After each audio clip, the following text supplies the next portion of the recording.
Hello, and welcome back to another episode of the 2020 podcast, Canada's #1 optometry podcast. I am your host, Dr. Harbir Sayan. Thank you, as always, for taking the time to join me, guys. I'm so grateful for all the support, all the listening, sharing, liking, commenting, all of that kind of stuff.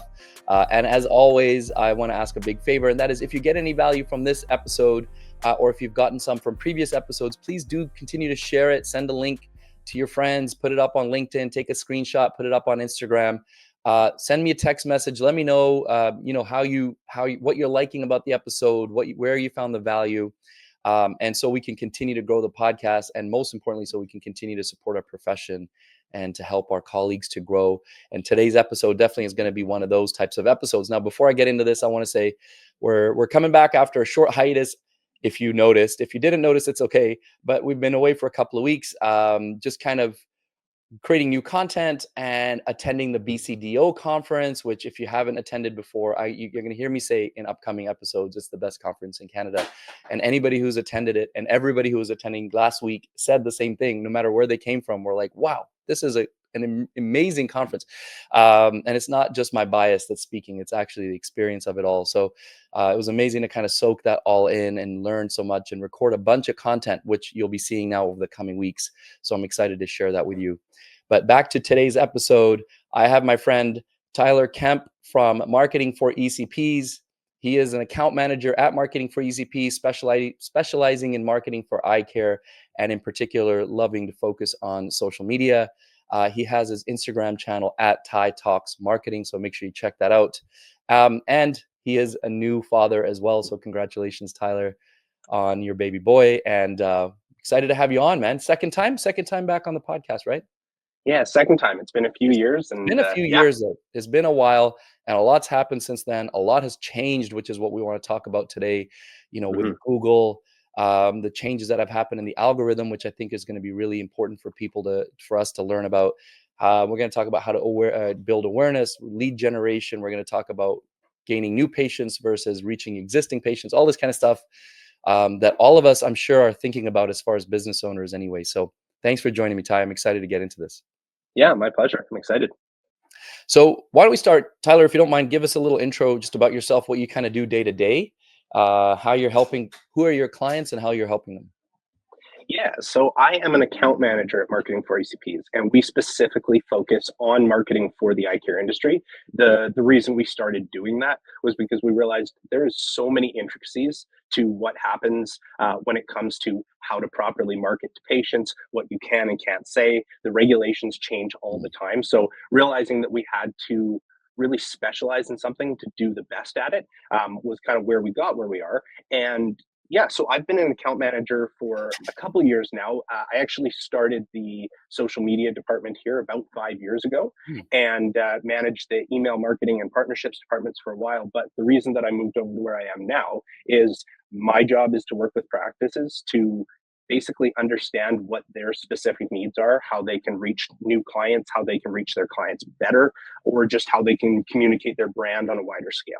So my kind of job is to see what's working, what isn't, and what kind of marketing tools can actually help to get that message out there better.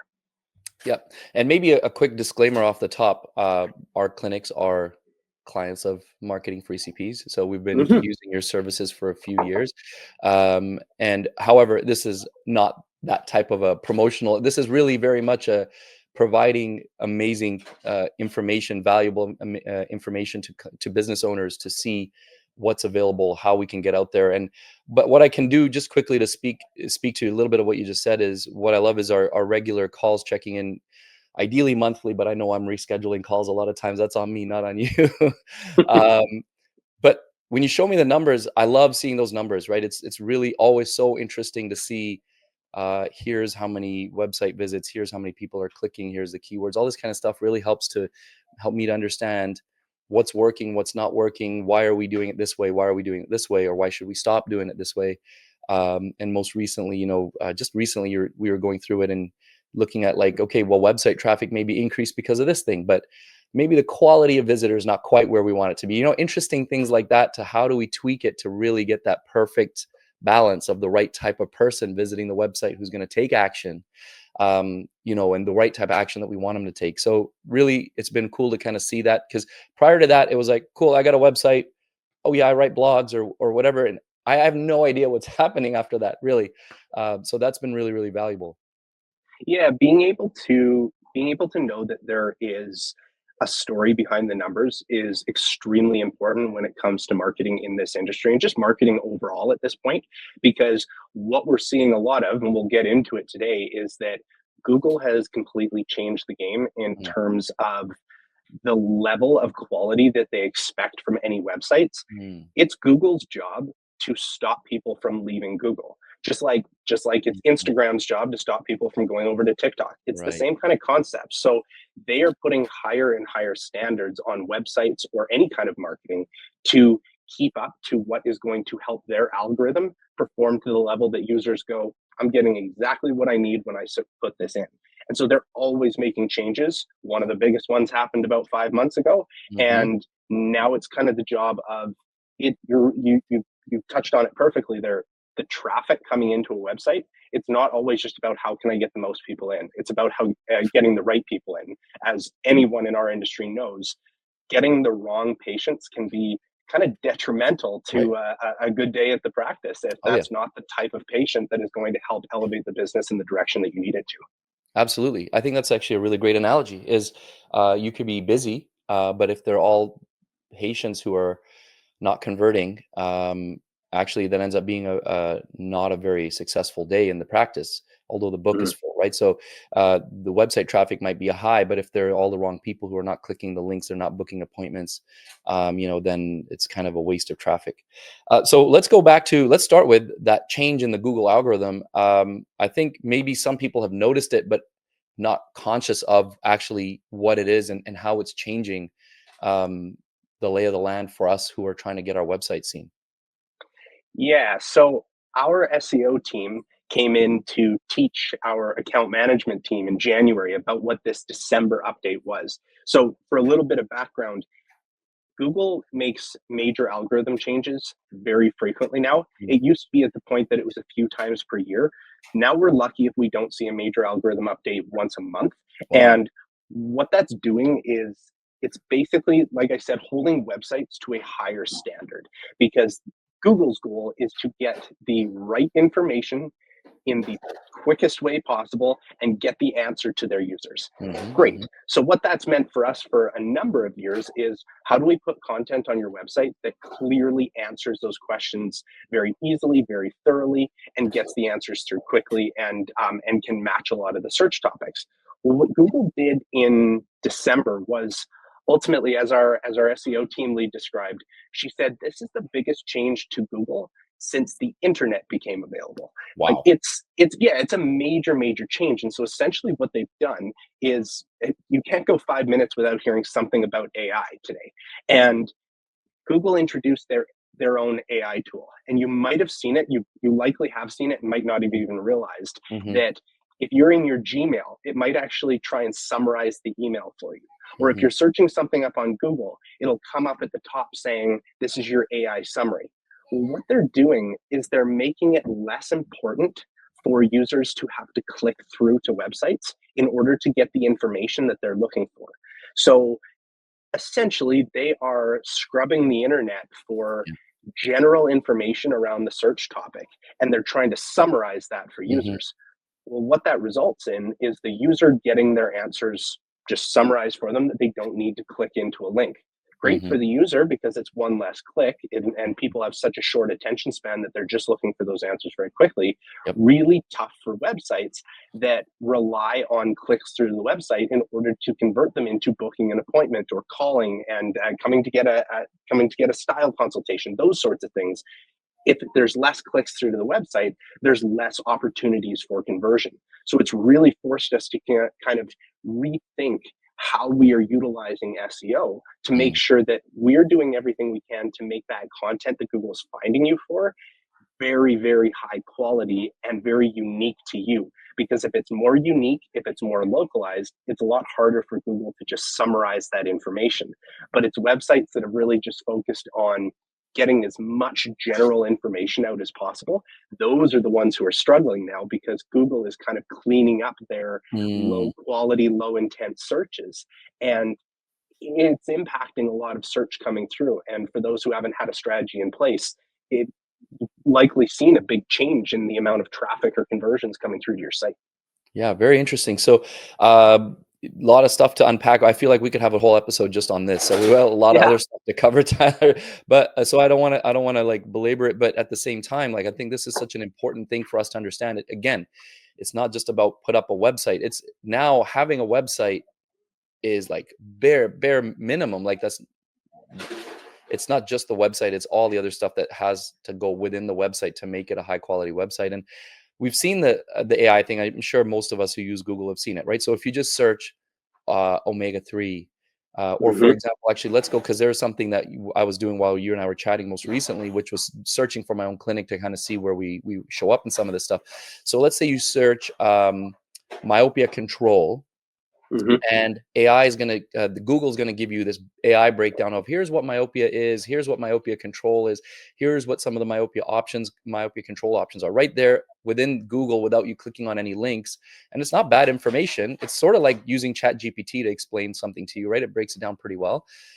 Okay, so but it doesn't it it's less likely now somebody like a parent, for example, who's searching myopia control is less likely to go click on Clarity Eye Care website to learn about it, even though a lot of the information that Google's extracting is coming from websites like mine to present it to a patient. However, what I also found interesting, sort of on the flip side of that coin, is if I'm searching myopia control optometrist or clinic or something like that in Surrey, near me or whatever, then it actually in the AI summary gives you a little bit about what's myopia control. And here's some clinics that have ranked for that near you, right? So potentially maybe advantageous in that sense, like for the clinics that rank really high, because it's only going to name those ones, but then disadvantageous, if that's a word, Yeah. for the others who rank a little lower again, because then a person's much less likely to scroll even halfway down the page. So there's a lot Hmm. there.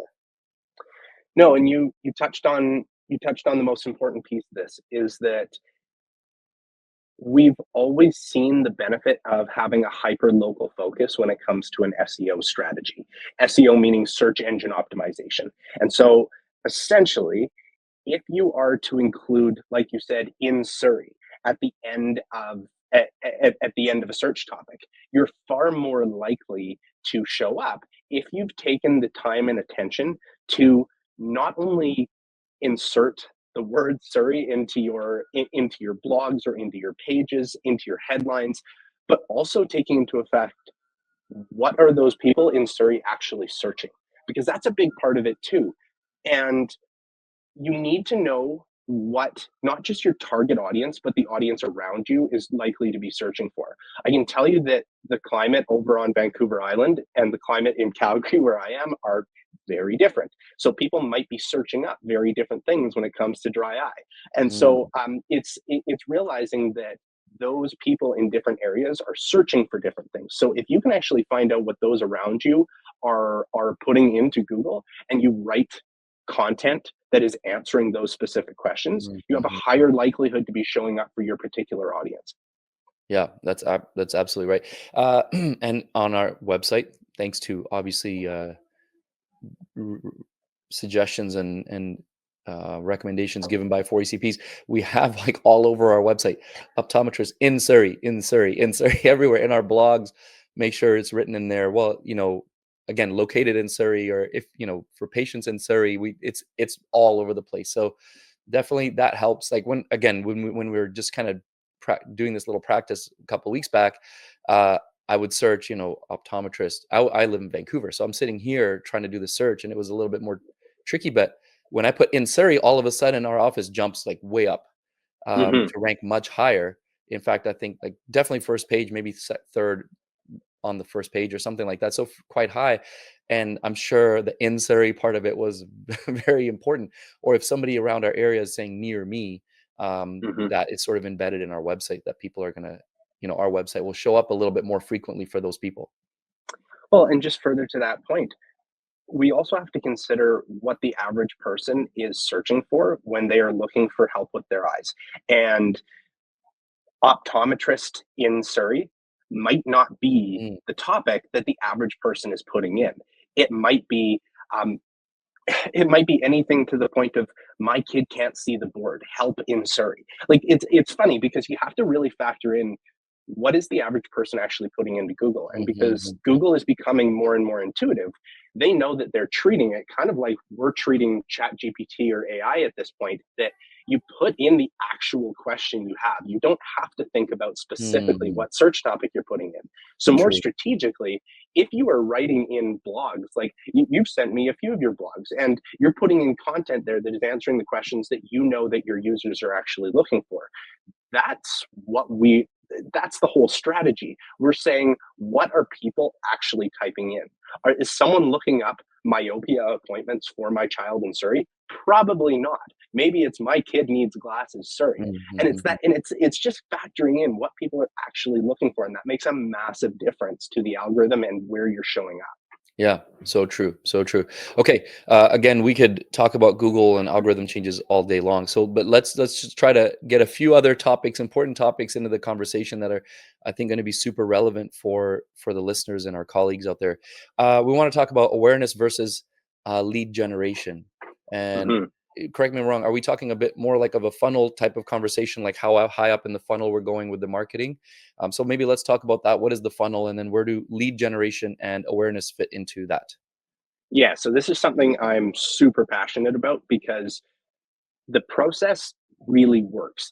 It's essentially the buying journey. So you might have heard of the marketing funnel before. Harper, you and I have talked plenty about this. Hmm, hmm. That it's people don't just make a decision the first time that they've learned about something, especially not in this case, because you are asking people to make a decision about their health, or even more importantly, about their family's health, their kids' Hmm, health. So hmm. they want to actually get a sense of trust before they are making that decision of where to put their money and where to put their family's health. And so what we need to factor in here is that there is two types of marketing and they funnel into each other. So we start with awareness, and basically that is with the analogy of the marketing funnel. That's the top of the marketing funnel. So the reason that it's at the top is because that is the biggest potential of the audience that you can be speaking to. There are far more people that don't know about you or don't know about the services and the importance of what you're offering than there are that do.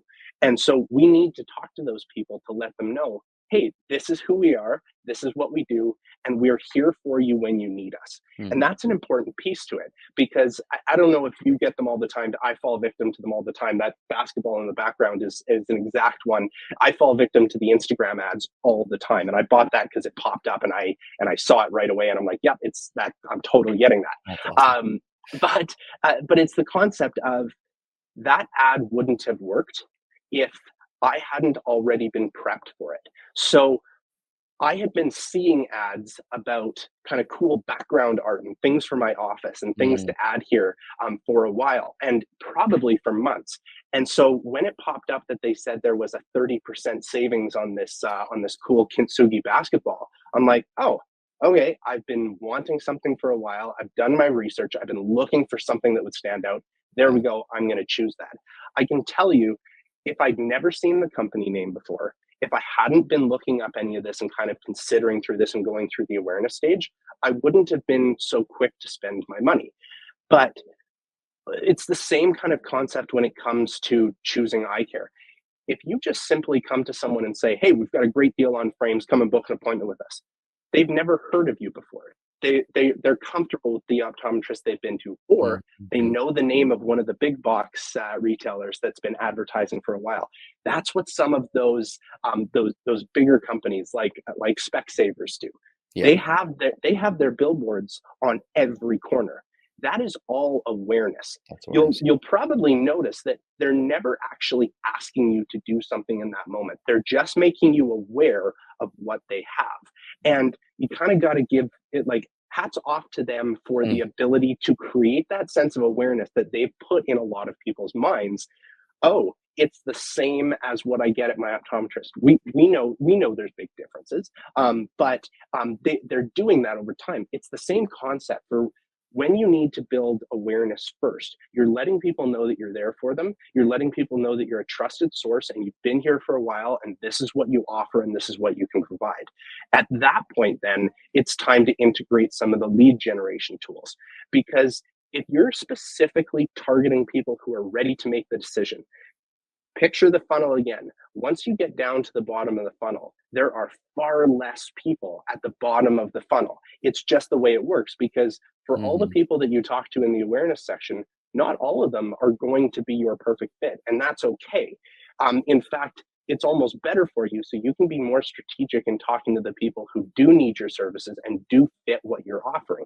Because then when you start integrating those tools, the lead capturing tools, the ones about, we know that if they're typing this into Google, they're very likely to be at the end stage of their journey. They're ready to make a buying decision. Mm, mhm. If we continue to funnel people through the awareness, we have a much higher likelihood of having more people to convert at the bottom of the marketing funnel. However, if you just simply jump to, well, let's just get leads in now, the problem is those leads are going to dry up at some point. And a lead generation tool for those first 3 months might even be more effective than it is 6 months later. Because if you haven't done anything to talk to all of the new people or even retain that relationship, attrition rate is over 10% in the industry right now. If we need to know that we need to know that there are other practices doing the same thing as you in trying to get those people who are unsure about their current experience. Well, how do you convince them to keep coming back to you? You stay in their minds. You stay in front of them. You keep telling them about all the great things you offer and why you should come back. And Mhm. so if you're not even focusing on that, we're not just talking about new people in the awareness stage. We're also just keeping the people between that 6 to 18 months before they come back to you. You're keeping them engaged and involved. So they kind of almost go back into the funnel over and over again. So Mm. you need those tools in place to keep driving them down to when they make a decision. Yeah, absolutely. So are we talking primarily here of gaining new patients with this strategy, or is this even like I think you just kind of touched on re-engaging existing patients? Yeah, so there are different tools. uh, there are tools that are better for reaching out to new patients versus existing ones. I mean, one of my favorite tools for engaging existing ones is email marketing, Mm, because it's going directly to them. You have a business relationship with them in some way, and so you can communicate something that is not a salesy tactic. You're not always trying to tell them about the new frame sales that you have, or something like that. Sometimes it's just, hey, did you know it's eye health? It's eye health awareness month, or it's eye safety awareness month. Like, it's those pieces that are just, hey, we're just here to give you a little bit of information. We're here to help you. Remember to book your next appointment. We're here when you need us. It's that little nudge. It's that kind of soft, just stay in the back of our minds. But when we're talking to new patients, obviously, people who you don't have their email, you're not going to be able to reach mm, via email marketing. So now it's a tool of, how do you talk to the audience that you know that they would be prime for you, but they don't know about you yet? And that's where kind of the digital awareness ads come into play. mm, And so those are tools like Facebook ads, or YouTube ads, or even Google display. You might see it when you're scrolling through the Weather Network or a website. You see like an ad pop up in the middle of it, but you don't really think about it. But it's always there and it's present. So you're reaching people where they are. And because so many people are on their phones just in the evening or on lunch break, if you can if you can figure out who you want to talk to, there is the ability to kind of place those parameters both geographically and psychologically of the people that you want to show your ad to. And it's kind of just like a, hey, while you're scrolling here, don't forget about this, or this is mhm, something cool that might benefit you. So there are tools to be talking to new versus returning patients. But those returning patients are still probably going to see your ads on Facebook and Instagram. In fact, they might even see it more regularly. And right. keeping an existing patient, that's awesome. Yeah. I mean, I think we have to kind of start with that, right? We always want to grow our business and add new patients, but it's easier to retain existing patients than it's cheaper to retain existing patients than it is to go acquire new ones. Um, but a couple interesting things on that, like the awareness thing. Yeah, most of us, and I mean most by almost every single optometry or optical business out there, doesn't have the money that Specsavers or some other gigantic global brand has to have a billboard and a bus stop ad and an ad on the side of a bus and a TV spot and a radio spot. That's all awareness. They have millions and millions of dollars, but we don't have that. Okay, so what is the alternative? Well, social media awareness ads give us the opportunity to get in front of more people at a much lower cost, and if done strategically, can be very effective. I don't know if we could say equally as effective because it's hard to compare with seeing billboards everywhere you go. But on the other side of it was the existing patients and marketing to them. I want to talk a little bit more about email marketing because I know you're passionate about that, and I wanted to Hmm. ask you. Um, Obviously, it's a bit of a rhetorical question. Is it valuable? Is it effective? Um, is it is it really valuable for somebody like me to be sending out a monthly newsletter to patients? Um, do they get sick of that? Like, is it overall, the pros outweigh the cons in that situation? Yeah, absolutely. So, yeah, I mean, obviously, I'm biased. It's one of my favorite programs, Yeah, yeah. but truthfully, it does work. We've actually experimented in the past with different variations of how frequently we're sending emails. And in the past, we've tried sending weekly, we've tried sending quarterly and monthly. And monthly is actually what we've settled on because we've Mm, seen that it produces a very low unsubscribe rate. Because if you consider how many emails you get in a day, getting one email a month from a business is not going to upset the vast majority of people. And I think email marketing gets a bit of a bad rap because we all think about the blowout sale, 50% mhm, here. mhm, Use this right now or you're going to lose it. Like, that's not the purpose of what this email marketing is meant to be. Your whole purpose as an optometry practice, as an optical boutique, you are there to support the long term health of your patients. And what you can do with email marketing is continue to provide that valuable information of what might be helpful to them. So if you're talking about dry AMD, if you're talking about what you've brought in for dry eye and new technology that way, that's so important because that person receiving the email, it might not be the best for them, but they might go, "Hey, Dad, I saw something on my email here. There might be a new treatment for dry AMD, or there might be some new technology for dry eye. Maybe you should check this out." Like, it's those little things that if you're providing that extra value, and you don't have to ask them to do anything, you can encourage them to book an appointment, but it's not necessarily something that has to be a sales pitch. You are just mhm, mhm, continuing the relationship with them.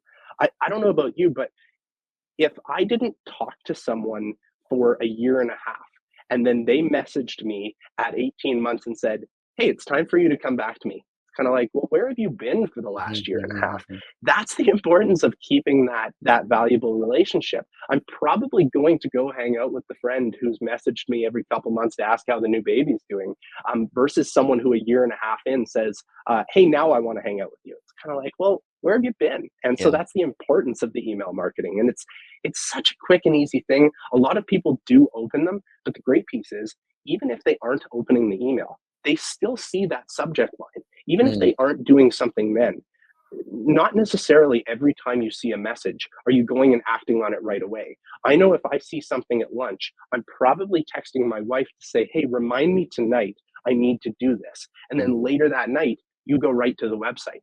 So the email stats aren't even going to show that yeah. drove somebody in, but they permeated my mind. They made me go and do something because it just showed up for me when it was convenient for me. Yeah, that certainly seems like something that's worth doing. I think we've dabbled in it a little bit, and we need to get back into it because I think, again, I'm speaking with some others. I know I've spoken to you about this multiple times, but speaking with some others who are doing a good job with their marketing, and the newsletter seems to be again, it's a long-term play, and after a few years of doing it consistently, it seems like it's become a big part of their Hmm. marketing system and how valuable it is. On the flip side, a short-term kind of thing, which I did in my office not that long ago, was sent out a bit of just a marketing email to kind of uh, educate patients on ortho-K. And like we generally Mm. recommend ortho-K primarily to, up until recently, to kids, right, for myopia control. Um, but I started recommending it to adults, so kind of narrowed down the audience I was sending it to, And it was interesting. We got a good number of people call in or book online. We created a separate. I don't know if you noticed this when you were going through our booking link last time when we were chatting, but there's like routine or adult eye exam, child eye exam. I think there's a diabetic eye exam, and then Hmm. there's one other one that I created there's only a few options for the type of eye exam you can book, and I booked one for ortho-K consultation because I really wanted to streamline that, make that easier for somebody got that email or saw something on social media and they're like, well, that's interesting. I've never heard of this thing before that can correct my vision overnight while I sleep. Hmm. It's there. It says it right there. So you go to the website, book appointment, boom, it's there. You don't have to go searching for it. And so we've got a few people booking, and it's converted. It's quite a high conversion. It's not that many people booking, but out of the ones who do, they're motivated. And Hmm. so it's quite a high conversion from when they come in for that consultation that they'll be motivated to do it because they're already like, I want to get rid of my glasses, but I cannot get laser surgery, or I'm afraid to get laser surgery, or whatever. Um, so it's been an interesting, that was a bit of a light bulb moment for me. Like, okay, email marketing does work, and that in a particular case was not a lot of people. It was a very Hmm. niche little thing that I was trying to do. But if we are kind of doing it a bit more consistently, peppering people with this messaging over time, and in those messages, throwing in the ortho-K, the dry eye, the AMD, whatever, I can see there's a lot of value in that.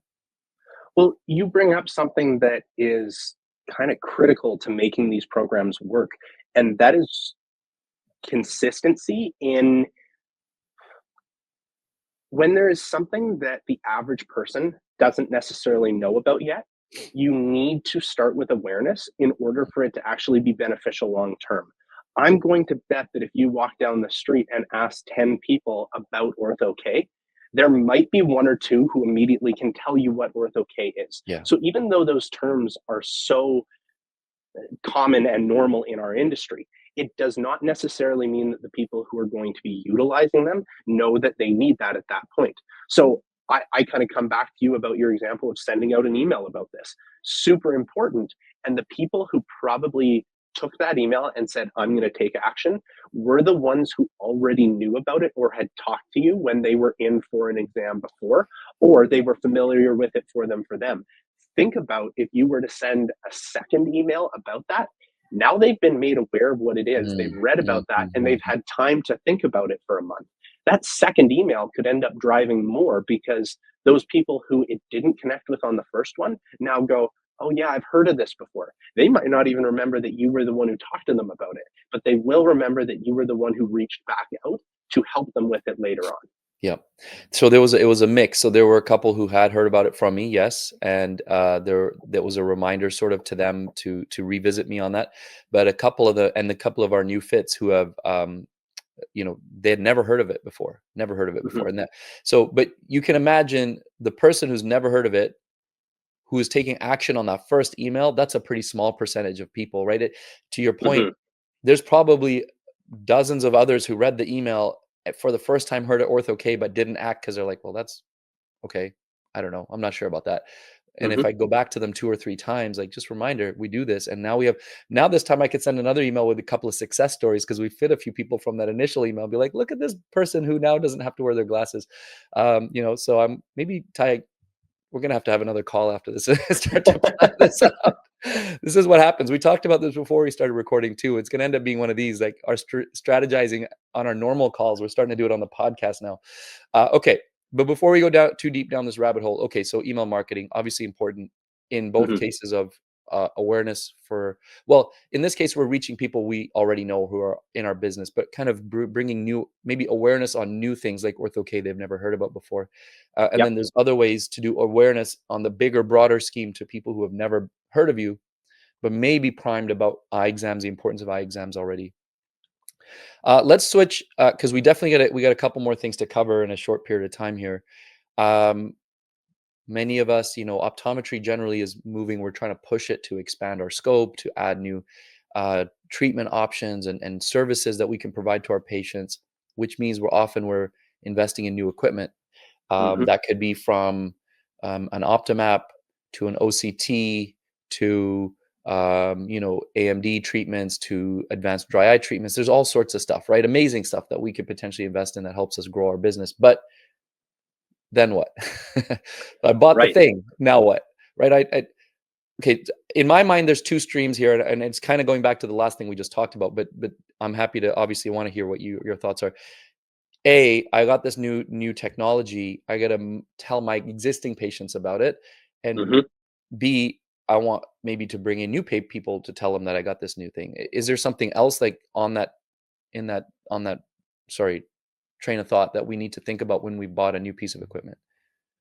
Yeah. So I actually was fortunate enough in this past year to get to speak at both of the Vision Expo conferences. And Mm, the topic of my entire presentation was marketing medical specialties, mm, because this is a this is a massive opportunity for practices to either exponentially grow by buying these new pieces of advanced equipment, or see that investment not return the ROI that they were hoping for. uh-huh. And the biggest piece is that all of these new amazing technologies that are helping with something that couldn't be helped before.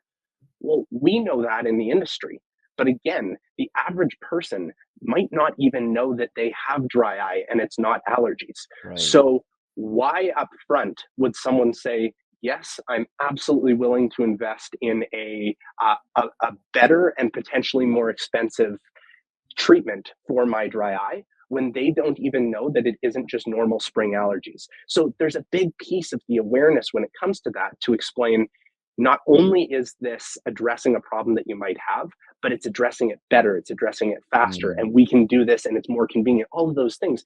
It's important to be able to tell that story. So, yeah, so we're talking about different ways that you can communicate this message. Email is absolutely one for the current patients. But then when we're talking about new patients or those who potentially don't know about you, Facebook, Instagram, Google, it's a very weird concept, but they know more about you than you'd even like to know. And it can yeah. be freaky, it can be uncomfortable, but the reality is we can really use it to get the message to patients who need these services. And the great piece is that when you invest in putting these kind of ads onto Facebook or YouTube or wherever you're putting it, you are putting media spend into their companies, and they have that information for you to say, I'm looking to speak to someone between the Mhm, ages of mhm, 35 to 45. They need to have shown some sort of interest in this, meaning that they might have searched up an account about this, they might have done a Google search on it, and they need to they need to perhaps be the people who have dealt with this for a while.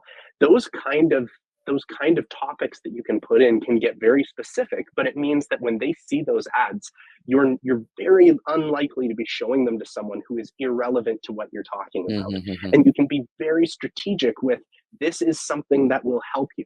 That's the whole point. I mean, it's one of the concepts of marketing for ECPs. We help people who help people. Like, that's kind of the concept behind what we're doing here. Well, Mhm, we know how to show the ads to people that you know can benefit from these new technologies, can benefit from these new treatments.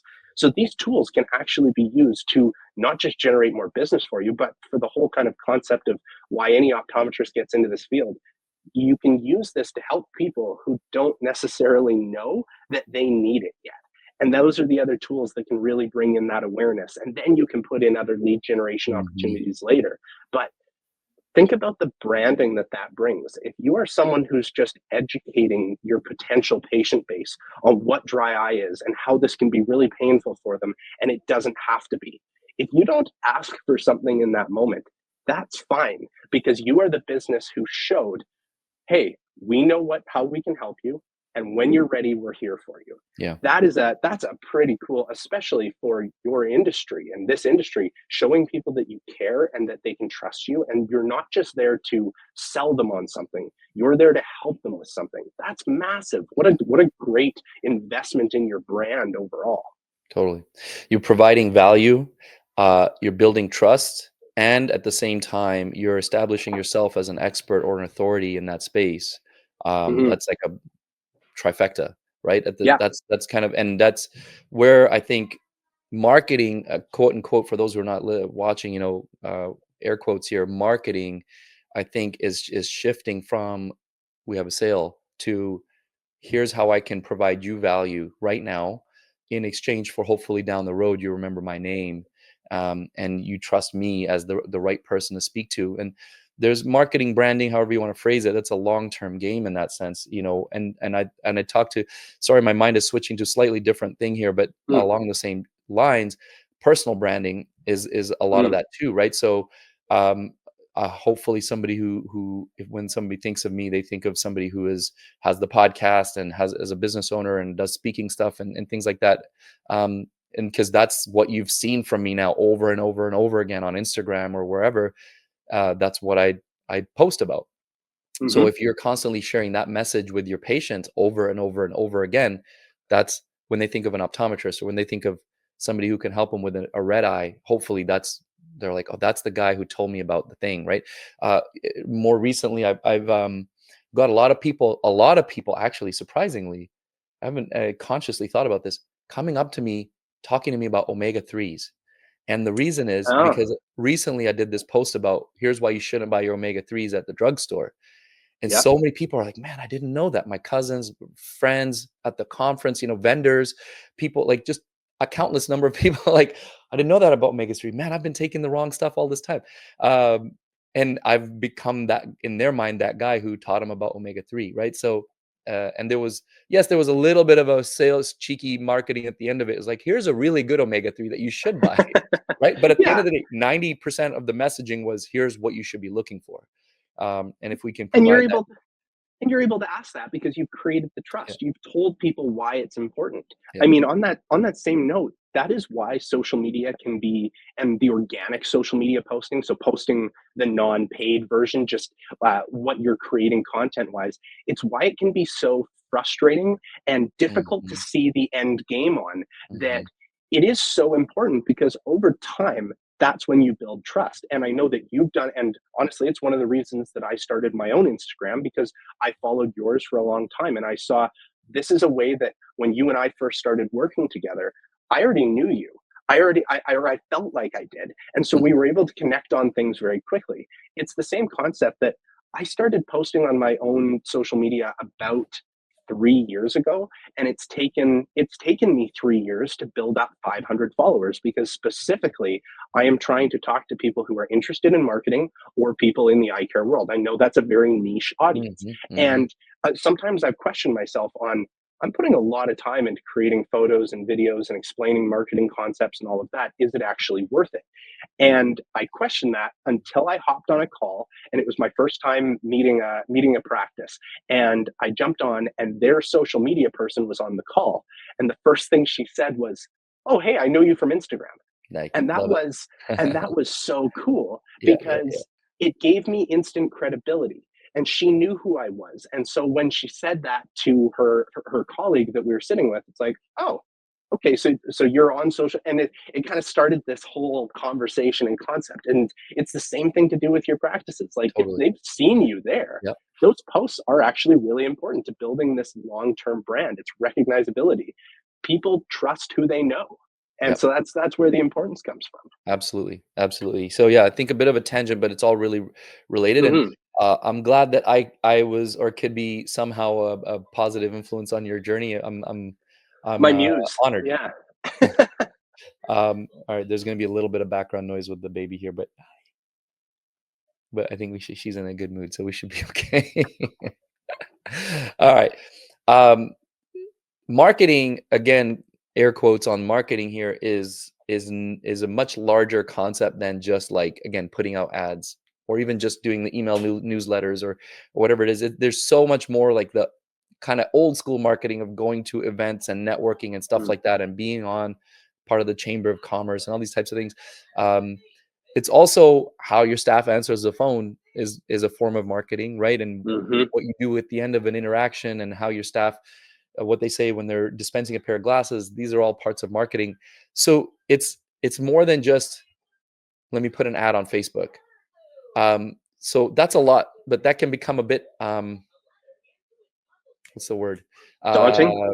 daunting and intimidating to think about Mhm, this big, you know, big kind of thing that is marketing.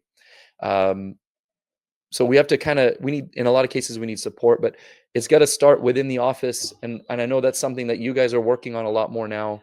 And so I wanted to mhm. kind of share your thoughts on that. Obviously, you guys are primarily digital marketing company, but you've seen it. You've worked with so many clients. What are the things that you're seeing from the insides that people are struggling with, where you think we need to improve, and how 4ECPs is providing support? So the biggest thing to factor in, especially now with lower price competitors or different companies entering the market, is you're not selling eye care. You are selling you. You're Mm, selling your staff. You're selling the experience. And the biggest issue that I hear almost weekly is the retention and the attaining of top talent. It is mhm, very challenging in the industry right now. There are other opportunities that people jump to very quickly, and it can be very hard to get a team in who not only can do the job well, but fits your culture well. And the important thing to recognize when it comes to fitting your culture is you don't hire people to create culture. It's the other way around. Your mhm. culture should drive the right people to come and work for you. It's a huge part of 4ECPs, and it has been since I started over 5 years ago, that from the very first meeting I was in, the core values of our business were driven into me. So I know that it's teamwork, integrity, positivity, and initiative, and the recently added performance, because we put a big emphasis on that. Know it, the fact that I can recite to you our company's core values that started at the CEO level, that's huge, because everyone in our business, whenever we're making a decision, it's, are we doing something that is associated to the core values of the business? And that that's born from a lot of work. That's born from a lot of building and reinforcing the culture. And the reality is, practices are busy enough as it is. A lot of times, it is the doctor owner who is not only keeping the operations of the practice running, but also expected to build this culture that's going to attract and retain top talent. And that is a lot of work. Like you said, daunting.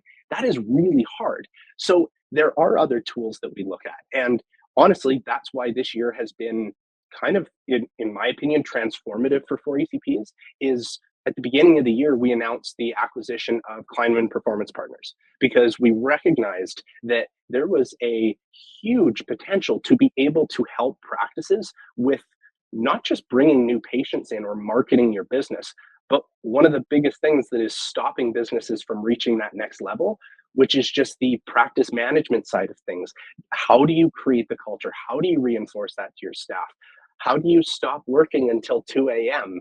and so that you can come in the next day and work on the business and less in the business? So there's big pieces of that when it comes to just culture building, details on how long are you booking appointments for? Are you being the most efficient you can with your time? And even the most dreaded part for a lot of people is the HR side of the business. There's a lot of people who sit in that quote unquote HR space when it's like, am I doing this effectively? Am I doing all the right things? Am I setting myself up in the right ways? Am I protecting myself and my practice? So there's a lot that comes into that, which is why we've looked at, this is a big part of, like you said, marketing is so much more than just how you appear online. It's how you appear to your team, and basically how that filters through to the patient experience. Yeah, that's so, yeah, all perfect and accurate. And I can, as you're speaking about all of that, I'm like feeling it in my Yeah. bones, like the HR challenges and the staff meetings and the getting people on board and acquiring talent or attracting talents. Challenging. It's all challenging. It's all like layers upon layers of part of being a business owner. And so I think we need support in that. Hmm. And I think when you start to get some of that support, you realize, you're not alone. First of all, there's we end up being a bit siloed. We forget there's so many others like us in the same position. Just Oh my talking to gosh. your friends and colleagues and sharing ideas and getting into groups in that way is super helpful. But when you can be in a part of a group where there's people who really know what they're doing, who can help you solve a lot of the problems that you're facing, I think that's so powerful. But it all starts with the team. It all starts with what's happening in your practice, and how, if we have core values, which we should, of course, if everybody knows what they are and knows that's the North Star, that's how we're making decisions in the practice. And a lot of that comes down to then how often are we having discussions, having meetings, and reiterating these things. I've gone through a lot of that myself, where I've been very inconsistent with meetings. once a month. Sometimes we would forget to do it every other month because, oh, so-and-so can't make it, or let's push it. It's been 3 months. Hmm. And now we've decided, I don't care who's there. If you're there, you're not there. This is the day we're doing it. We're taking 1 hour out from the beginning of the day. We're just going to do it every week. We're going to meet. We're going to make sure we talk about the things we need to talk about. And we're just kind of leaning into that a little bit more. And it just already feels different. The energy in the office just starts to feel different, and but going to your point again, what's the point of doing all this digital marketing if the person's going to call and the person who answers the phone is not capable of really, providing the experience that that patient is expecting when they call your office or walk in the door. So it's got to start within. I would say simultaneously. Of course, you want to keep doing the marketing outside, but those people need to come in and see a team and a culture that's going to attract them and want the patients to stay in your practice. 100%. Well said. So, all right, Ty, we covered a lot of stuff, I think, in a fairly short period of time. We could have dove a lot deeper in a lot of these things, and maybe we'll just revisit in a few months when Google's changed the algorithm 5 more times. We'll come back and we'll talk about it a little more. I want to do this segment I've been doing for a little while on the podcast. It's called You're Welcome. Have you seen the movie Moana? Yeah. Okay, and the character Maui, played by The Rock, Dwayne Johnson. Hmm. He's like this egotistical character. He's a demigod, right? He's got all these special powers, and he says, "You're welcome, because I gave you all these wonderful things." So this is your chance, as the esteemed guest of the podcast, to share something profound and powerful, something that a quote or something you've seen in your career that you think is going to change the lives of people watching and listening to this podcast. All right, so let's do You're Welcome. Hey, it's okay, you're welcome. So, Ty, tell me, share with us one profound thing, one quote, something that you think is going to help us improve our lives. I say it all the time, both in life and in business on the calls. People choose who they trust, and they trust who they know. Hmm. And so we need to keep that in. That's what we've talked about this whole conversation here, is that it's not simply about just asking someone to do something out of the blue. It's about providing them with the chance to trust you and showing them that you have this knowledge to share, you have something to offer them, and recognizing that people are making decisions based on what is best for them and their family. And people want to feel a sense of comfort in making that decision. So they choose who they trust, and they trust who they know. Love that. People choose who they trust, and they trust who they know. Thank Mhm. you, Tyler. You're welcome. You're welcome. Yes. All right. It's catching on. I think I'm explaining it well enough now. People are actually, for a little while, I'd say thank you. They say, thank you. uh, awesome. Thanks, Ty. All right. So, 2 last things. Number 1, where can people find you if they want to connect with you or learn more? Yeah, so you can go to my Instagram at TyTalksMarketing, but you can always head over to marketingforecps.com, either on Instagram or our website. Lots of helpful information there, lots of blogs, e-guides, webinars, all that fun stuff. Yeah, absolutely. And make sure, connect with at TyTalksMarketing on Instagram. Tyler's putting out a lot of great content, providing a lot of value, tips for us to be better, but also just, I think it helps you kind of think a little bit differently about what you're doing in your own practice and things like that. So thanks for putting all that out there. And finally, anything that you wanted to talk about that we didn't talk about on this in this interview? No, like you said, we could probably meet up and redo this podcast with entirely different answers in 3 months from now. That's the reality of what Google's doing at this point. Right. And it's a really important piece to recognize that there are a lot of things that you may feel like you can try to do yourself. And I encourage everyone to try marketing on their own at some point. It's so impactful. You learn a lot, and it might actually lead to some really cool things. But recognizing that Google changes all the time, social media changes all the time, and there are teams out there whose entire job and role is to follow what those changes are so that it can be most effective for you. And so that's a really important piece to know, is that it's so ever changing, like the eye care industry, that it's just Mm-hmm. important to be curious and ask those questions. Absolutely. I think that's actually a really good point, Ty. It's a good idea for everyone to do it for a couple of reasons. Number 1, to learn about it. So when you do hire or bring on somebody to do the work for you, you understand what they're doing, Mhm. and the value in it. But also, you'll appreciate it because you'll learn how hard it is. Right? So when you try it, you'll be like, okay, hang on a second, this is a lot. This is a lot. And so it's definitely very valuable to bring on a partner who's going to support you in that.